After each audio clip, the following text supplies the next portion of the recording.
to give me the opportunity to have a chat with you today. I've been sort of floating around here for the last, I don't know, 3-4 months now, probably.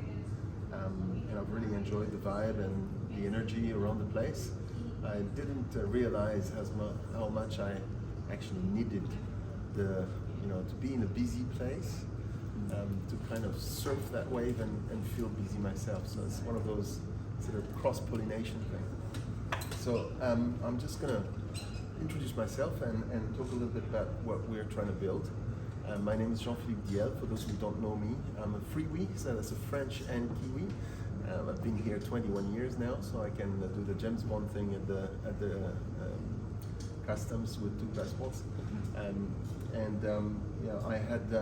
I've started saying that because I'm 53, and so when people say to me, "Oh, you're a startup founder," I'm like, "How is that?" Normally it's 20-year-olds out of school or startup founders. So I started telling people that I'm like a cat. I have 7 lives already behind me, 2 more to go. So I've been a corporate guy. I worked for the beer industry when I started with Heineken. I worked in the mobile phone industry, and when I came to New Zealand, I worked for Samsung. I started Samsung New Zealand with a bunch of people, to converting it from a distributor to what Samsung is today. I left Samsung in 2008, and I thought at that time, if I can work hard for Koreans, I can work hard for myself. I started a marketing agency in 2009, and I've been sort of autonomous since 2009 all the way, I think about 13 years. And this idea that I'm going to talk to you about is something that started in my head in 2014. So let's dive into it. What we're wanting to build is a learning management system for health and fitness. And it's the story of 3 Eureka moments, or haha moments, as I call them. The first one is really this. So I'm not sure how many of you are familiar with the world of dance, but this on the left is the work of a gentleman in the 1900s called Mr. Laban. And Mr. Laban, in my opinion, is a genius because he invented a way to script movement. And that's I consider the father of choreography, basically, modern choreography. And if you think about it, movement is very analog. It very depends on each of your bodies. And it's very difficult. But if you look at music, for example, you have a music score. You can transfer that from one place to another. People can learn from it, and they can transfer the information. So I personally discovered that work. We had gotten together with a bunch of friends after that sort of mobile phone startup era, looking at the IoT sort of increasing fashion, and thinking, how can we do something with electronics and sports? We strap some athletes with loads of sensors and change the way they train and things like that. And we ended up disagreeing on who wanted to do what, and we kind of split after 6 months. But in the midst of this, I discovered that work. And for me, I basically stopped right there and said, that's it. That's what I want to do. And why? Because that makes movement digital. And if it's digital, then I can trade it, I can build a platform, I can do all sorts of things. And so I basically stopped there. Unfortunately, that first instance died out, and we rebooted 2015, 2016. We did a lot of research, a lot of work, and we never had enough for all the investors we were talking to. They always thought, we want to see more, we want a prototype, we want a commercial solution, have you got clients yet, etc., etc. It just never ended, and we ran out of money. I went back to what I was doing, which is basically consulting marketing services. But came the second Eureka moment with last year's sort of boom of all the Web3 crypto space. And when we had thought about this, we thought, yeah, we have movement, we have sensors, and then we have movement on an app that you can see your avatar or something like that. But then you need a platform, and we thought, we'll do social. 2015, 2016 was Facebook, Instagram, basically, and that's the option. And that wasn't quite satisfactory. So last year, when I saw the Web3 stuff coming up and all the sort of crypto promises of decentralization, ownership of your data, custody of your data, and privacy, I thought that's that's the stack that I need. That's the platform that I need to build. I need to build it on a Web3 stack. And so that really prompted me to restart this project, because I looked at all the people who had done this or wanting to do similar things and kind of dabbling around the space and never getting it right the way I thought I wanted to do it. And I thought, well, if nobody else is going to do it, I'm going to have to do it. And my wife and I had a discussion about post-pandemic sort of business. At the time I was doing consulting, I'd importing stuff from China, a lot of electronic stuff. You know, dollar not very good, the logistics a bit of a nightmare. All these things I thought were not, I'm bored of marketing stuff and all that's not going to scale properly. That's what I want to do. And she said, fine, let's do it. And so I invested $250,000 into this, and I've been on that road ever since. Third how moment, though, happened a little bit later. I thought, well, yeah, we've got the sensors, we've got an app, we've got a platform, but hang on, if we start getting all these things going, we actually collecting data. And so we've got this movement data, and we're doing it in an interesting way, because we're wanting to preserve privacy and let people keep ownership of their data, etc., etc.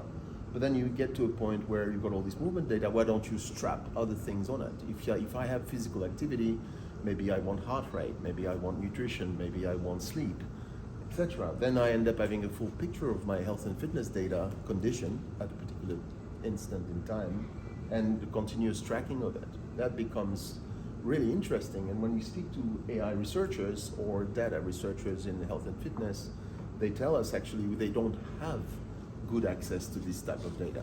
There's really a need around that, because today you can buy heart rate data, there's a pool of data, mostly white male, etc. That's the usual caveats, usual biases, but it's hard to find all these data points on a pool of the same people. So you can actually do cross-disciplinary checks and analysis. So that was the third realization, is if we were going to do this, then we were talking about data aggregation, and we need a way to have a marketplace where people can actually opt in to monetize their own data and get paid for it. And that's the beauty of doing it in the crypto stack as well. You've got this sort of microeconomy thing that you're building, like a little country, where you can actually have monetary policies and let people monetize their things and get rewarded for it. So that's that's the thought there. That the new oil. And you can have, if you're going to have a meeting with a coach or a trainer and you build a platform to do that, you can actually use the same platform to have a meeting with your doctor or to have a meeting with your shrink. And yes, it's not physical activity, but it's very relevant because you're looking at your health and fitness data and everything's connected. So if you actually need to think about this in a wider way, and that's why I thought this is going to be interesting. So I'm going to zoom out, and this pitch deck is like version 525, and it's not exactly a pitch deck per se because I've kind of trimmed it for you, but I used to start talking about the product. Now I'm like turning around and I want to talk about the actual health and fitness problem. And the big elephant in the room is where the money goes. Sick care is over $10 trillion. Healthcare or wellness is actually only 4 trillion. And that's the poor parent. Why? Because we only care about this when we're sick. And that's when we have to fork out the money. But someone has to pay for this cost, and it would be so much simpler if we could have a way to keep people healthy longer. And that's really the issue. And it comes down, in my opinion, a lot to data, because today, all this data is very siloed, it's behind paywalls, and research is hard. So finding ways to keep people healthy across everything is extremely hard. And so the solution is data. So we looked at what is important to us, and we found there's 5 things that we can change that technology can help with. The first thing is access to a professional. Now, there's a lot of talk about medical deserts and things like that, and it's a reality. I mean, I can look with my traveling, and because I'm from France, I can look in France. There's loads of issues like that. I don't know, in New Zealand, it's not very doesn't sound like it's a big issue yet, but it may become. It's something that's growing around the world, that people want to specialize in particular things. They go into big cities, and then all these areas are kind of left without healthcare professionals. So telemedicine and digital health, all those things are booming right now. The US is a typical example of that. That's really booming industry there. And 3D visualization, AR, VR, that are coming to the market now are ways to help with this. Education is extremely important, because you can't have a constructive discussion with a patient or someone studying this field unless they understand what they need to change and how they need to change it. So online learning is, internet is full of very good information. It's also full of misinformation. And so you need to know how to navigate that. And that's why you need a good source of curated content by professionals at the same time. And that might be a crowdsourced model, some model like a Wikipedia. It doesn't have to be a paywall or something like that. But it needs to be a platform where you can get that quality content. Privacy, I spoke about privacy of data, but privacy of a space as well, because being comfortable talking about your struggles, it needs to have a space where you can have that conversation with a health professional without other people judging or listening in or etc. So both aspects are very important. And remote learning and cryptographic tech can help with all these things around privacy. Metrics, having proper metrics is very important, and the advent of IoT wearables and where they're at now, and the fact that that hardware is really becoming more commoditized and really entering, we're going to see an explosion of more wearable data in the coming years, and I think very, very fast actually. That allows continuous monitoring of your body. Once that data gets in, it's really going to change perspectives. Because going to a doctor doing a set of tests is just one window in time. We don't know what happened before, what happened after. We don't know how it all connected to everything. The doctor does, but it's very hard to tell. And the last thing is motivation. That is the critical thing. I'm a gym dropout, so I know. Motivation is that roller coaster you're on and you want to do it, and 90 days later you're dropped off. And so it's really hard to keep that up. And there are a bunch of things that can help. Your sport network, having an engaging mechanism in which you are in, and really changing into a lifestyle rather than just, I'm going to do this 3 months thing, and then after that I'll yo-yo back to where I was before. So we think that things like gamification of interesting perspectives and tokenization, some people react to getting paid or having to pay a punishment fee.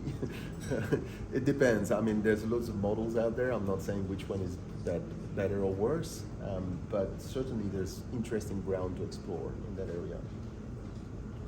And so, that's why we think we need to build a platform that offers all these 5 things. And so that's NeoMove is our app. And so this is just a little bit of a presentation of what the app looks like. So you've got a background that's basically like a game environment. In this case, it's a gym. You've got an app store where you can download movements, and then you can download them and then visualize them, compare them, etc. And so basically what we're building is a tool for content creators. So if you're a yoga teacher, personal trainer, a rehab specialist, etc., we give you a toolbox to be able to actually create your lessons online in a 3D environment like this with a 3D avatar. Now the interesting thing is the avatar you see in there is whoever is using the app. So if you are using this app and you're downloading a move, it's your avatar that gets applied to those movements. You're never going to see the avatar body of someone else. And the reason for that is because neuroscience tells us that we learn visually, and so we wanted to be able to show you your body making the movement that you're trying to learn. So we're doing a whole lot of work on the biomechanics side to actually retarget that movement precisely to your body. And so you have a blueprint of what you should be doing. So when you actually do it, which is you also have the hardware sensors, you have studied this and you have looked at it in all different angles, etc. And you really understand, starting to understand the mechanics of it in your head, and you can almost project yourself as making that movement. Then you're going to attempt it, and the app is going to be able to do a gap analysis between the blueprint of that movement and what you've done, and guide you and tell you, well, you were right there, but here your arm is too low or too high, or you're going a bit too fast or too slow, etc. So, we want to keep this as visual as possible, as long as possible. A lot of these apps that we've seen are very dashboard based with loads of metrics and joint angles and all sorts of things. And the reality is that nobody understands that. I mean, I wear all sorts of wearables. The last one was the Whoop. I love them, they're great. There's loads of dashboard stuff in there, loads of metrics. It's really death by metrics. And so somewhere you want to say, well, all this is great, but what am I doing with that? What's the actionable points that I need to make out of that? So this is kind of roughly what it's going to look like. We've decided to do away with the bodysuit, compression suit stuff. We're just going for the minimalistic sleeves. The hardware is still, it's very small, but it's still there. So it's not something you're going to wear continuously. You'll wear when you want to learn, and you'll live it when you're done. But basically, you've got about 12 sensors, and then you've got a couple of accessories. We've got a headphone and some insoles that give you force plates. And then you've got the app. And finally, you've got a platform network, which is based on the blockchain, which allows you to do potentially AR, VR later, and all these things that we want to build on top. That's the 3D visualization of that. That's why it's Q3, so I can show you that one. These harnesses are very common now in soccer and all these sports where they have little GPS tracking and they monitor the players on the field, etc., which is probably the idea of the guy that I was with back then in 2014. We've segmented our market in 5 big groups. The institution chain, professional coach trainers, athlete performance, what I call thrill junkie, and early adopters. I very much look at this like the GoPro model, because I think it's one of those things people haven't experienced until they've experienced it, so they don't know right now what they want until you put it in front of them and they can see the use cases and actually experience it for themselves. Then they will see the value. So we're going to start with our messaging is around grabbing these people, professional coach trainers, athlete performance, and maybe one institution, but really talking about these people to actually make the use cases.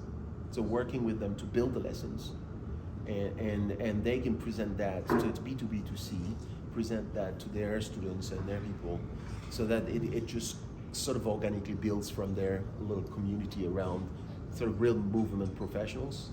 But we think that they'll jump to that very quickly. And it's because it's a content creator market, you'll have a lot of people who think that, potential hip hop dancer, on their own time that could suddenly become hip hop teachers and they never thought about it before. But actually they're really good at it, and this is one way they could actually monetize that skill that they never did before. So that we will see that, I think, in time. But immediately right now, we think the way to get into this market is to get those 2 groups on board and do some use case examples. We don't need many. Our plan is to get 10 sort of test clients this year, and maybe move to a first launch quantity of 1,000 to 5,000, somewhere in between, but divided in zones, like 100 in the US or 100 in APAC or 100 in Europe, something like that, and see how we fare from there, because every content creator can bring at least 10 students. So if you think about that, it's one content creator will bring at least 10. So you need to find 100, and then you've got 1,000, 1,100 basically.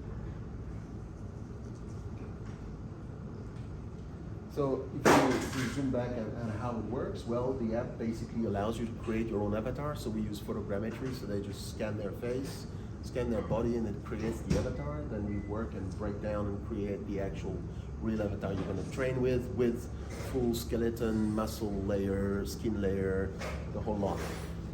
And so we can also offer, visualization of the muscle layers when in action.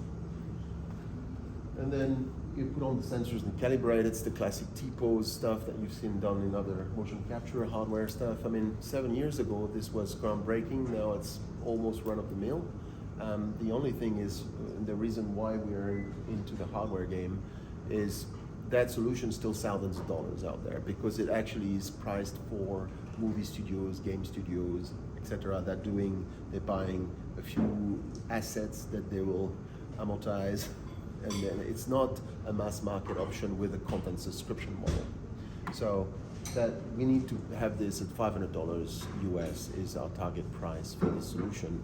And our platform has a small fee depending on the structure and the type of content that you're going after. I'll get back to that.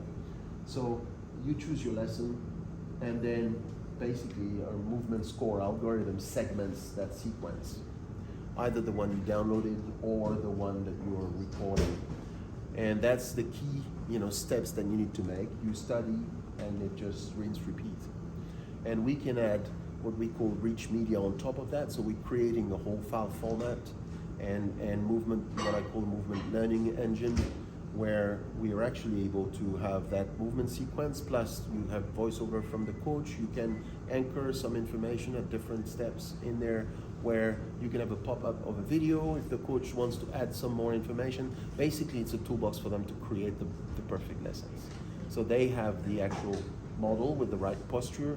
They can give some advice on top, voice-wise, and or add some extra information for the person to understand better. And we also have haptic feedback in the sensors and auditory cues. So we've got a bone conductor headset that keeps your ears open but gives you vibrations and information around your movement, and you can sonify any part of your body. So if you want to work, if you're particularly hard to get a particular hand movement or arm movement or something like that, you can decide to sonify the trajectory of that movement so you can hear it in 3D space. So because of course when you're making those movements, you don't have your phone in your hand or your tablet or your laptop. You're going to put it down. So you need to be able to, you've studied it, you go on and decide to do it, and then you can hear the particular part that you need to work on, or you can get little taps that say this, or you have little warnings if you're off.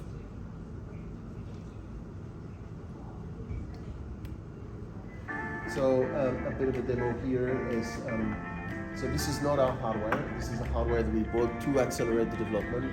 But this is what they call the teacher in Harwick. Oh yeah, that's how we're going to do it. That's good. And that's just to show the live recording video with the GoPro compared to the actual motion capture in real time. So he's been very kind helping us to record that. So what's important to mention here is it's all pre-rendered beforehand. So the avatar has been pre-rendered, the background's been pre-rendered. All we're doing is driving the motion straight into the model. So that allows us to be quite fluid. Now back to that crypto part. The one thing that we wanted to do is all these movement sequences are digital assets in my eyes, and so they will be embedded in NFTs and it'll be stored on the blockchain. And so it's not something that we are telling openly out to the end user particularly, because in the end what's important for us is the promise that it delivers. It's about privacy and ownership of your data. It's not your keys, not your data. So we onboard people with normal credit card, PayPal, whatever, and we open a wallet under their account. And if they want to start being a content creator, then we hold their hand into a Web3 wallet and show them how to operate that. But if they just want to be a user that downloads lesson and just trains, they don't need to think about anything. It just happens. But the one thing that every person who purchases and enters this system, this ecosystem, is they all become a member of a DAO. And so a DAO is the model that we use to guarantee what I call credible neutrality. Credible neutrality is because you've got all this sensitive data and you're promising people that you're going to take care of it and not have hacks or leaks or whatever. The one way that we want to do this is hand it back to the community. So we don't actually want to be the owners and the operators of that. We just want to be suppliers of hardware and software, and we want to hand over to the community the actual operation of the protocols. So imagine this, to make it simple, imagine the farmers getting together to sell the milk. It's a cooperative model is all it is. And that what that allows is to have around the table people who are content creators, people who are IoT wearable suppliers, people who are consumers, people who are 3D interface builders, because you've got an immersive environment world where you can build a gym machine, a dumbbell, different accessories for people to train with that you can then connect to an actual sensor and bring to life in that environment. So you can build for us basically. In the vision of that platform, it's open for other people to bring in assets and develop things in that, and so they get rewarded doing that. There'll be an asset store, they get paid for their contribution to the ecosystem. And data unions are a big part. What are data unions? That's the marketplace where you could opt in to actually monetize your health and fitness data. So if you decide you want to contribute to Parkinson's or Alzheimer research, you can opt into that and get paid for that. And then if you want to invest or pledge money into this model, you can also do that. So that allows us to put everybody around the table and get some network effects. That creates a macroeconomy that kind of runs itself after that, because that's the beauty of a DAO, is that you can embed all the rules into smart contracts and have the whole governance model drafted out. And everyone is a stakeholder and has a stake in the game, and the idea is that it grows the pie. And then it can also crowdfund projects. So if you suddenly want a heart rate monitor that doesn't share your data to another silo out there, but you want a heart rate monitor that does follow the same policies and stores the data on chain, well then we offer that service, because you could crowdfund that and put a pitch to suppliers saying, hey, build it and we'll host it there, and then it joins the ecosystem. And so you can then start offering a different way to do health and fitness in connected wearables. And so hopefully we're the first one to build applications for that, but then other people can come and join in that sort of vision. The end game is obviously data.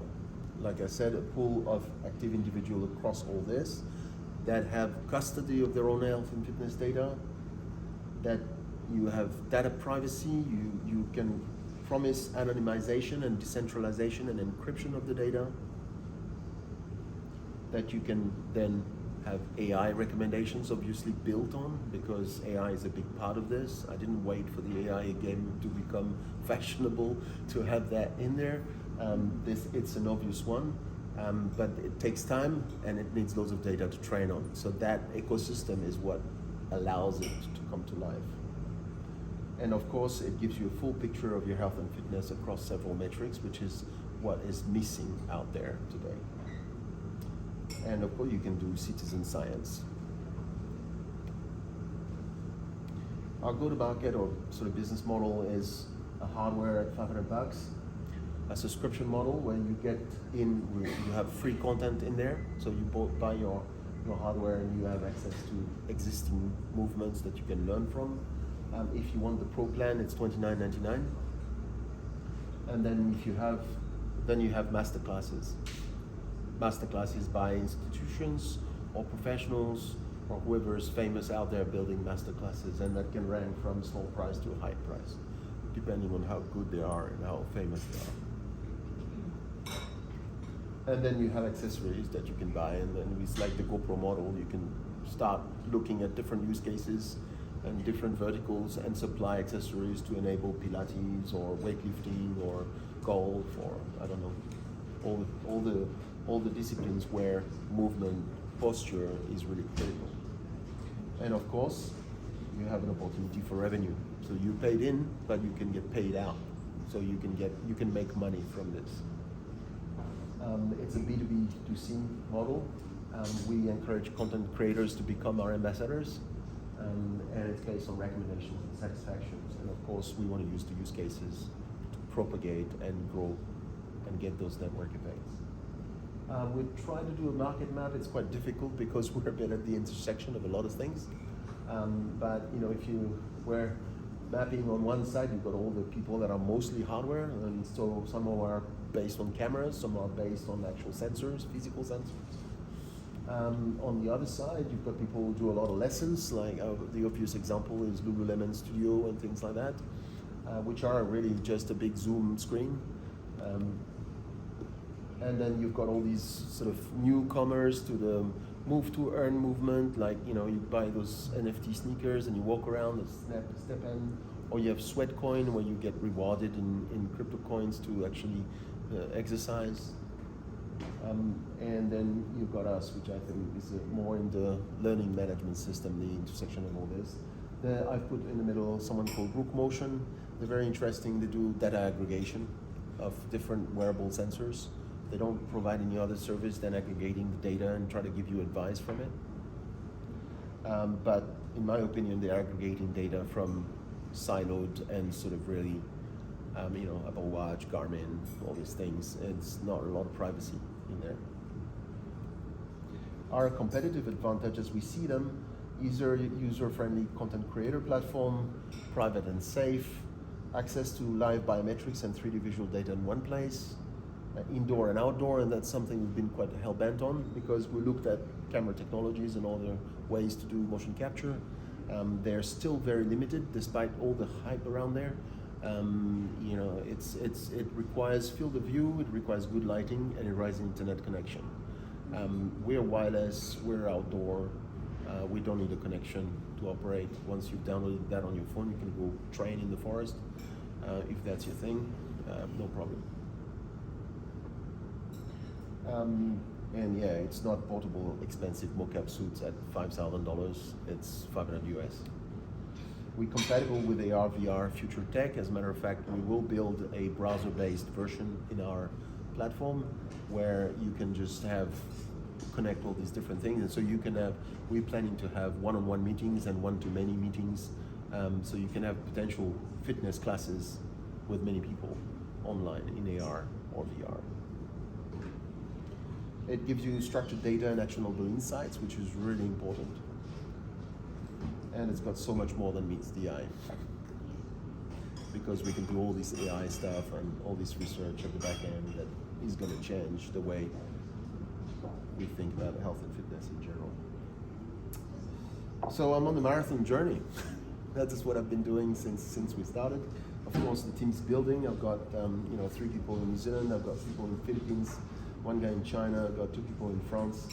I had to kind of two goals for me. I had to understand the stack I wanted to build on, because the first tip of the iceberg we understood very well because we've been working on it for 7 years. So the hardware, we're hardware people, so we know how to make that.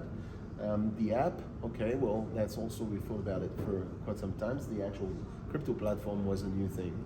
So I had to kind of understand all the stack and meet the right people.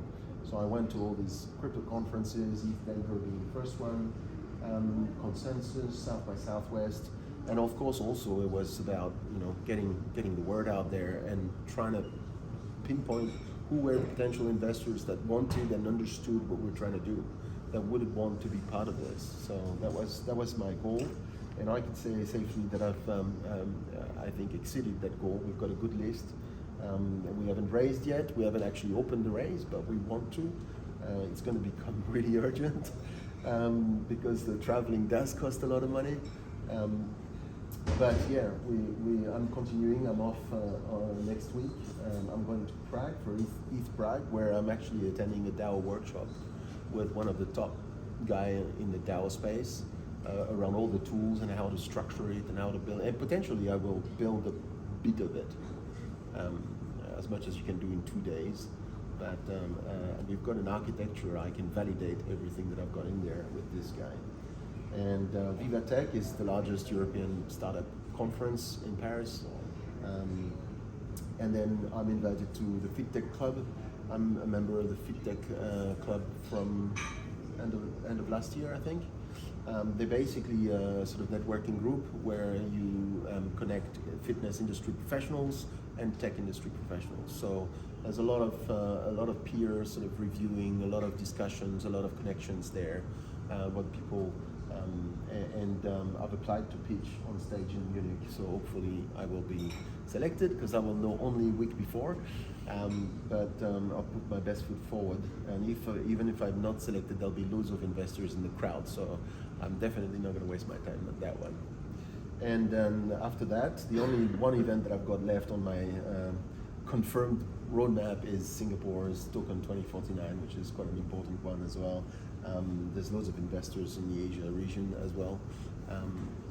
So that'll be it. I'll have done the US platform, the European platform, and hopefully be somewhere around July, August, we're going to say, yep, now we're open for raise. And technically my runway ends in October. I think I die in October. So as I normally say it now, I'm seeing the wall coming and I'm accelerating. That's basically the feeling I'm getting every day looking at my bank account, going like that. But hey, it's fun. So thank you very much. Do you have any questions?